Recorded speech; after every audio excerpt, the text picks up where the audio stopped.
Hello guys, this is my second day na operation. So, ng cholesteatoma. So, the whole process takes 5 hours. Actually, expected ko 2 hours lang.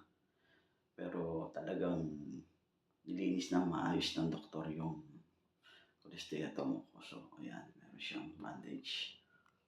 Kaya itsura niya. So, okay naman siya. Kaya lang talagang ibang-iba dahil nilagyan nila ako ng catheter.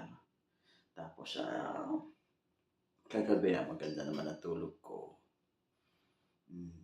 Pero may konting sakit. Basically, yung niya, pag nakahiga ka, masakit.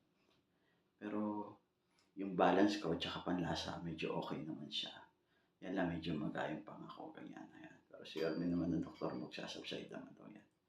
So, hopefully, the sooner the better. Okay yung balance ko. May pandasa ako ng konti. So in prayer siguro gagaling din ako.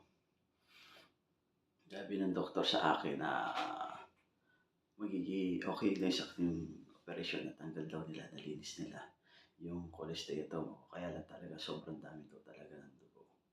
So, ayan, no? Update ko kayo everyday kung ano-ano yung mangyayari, ha?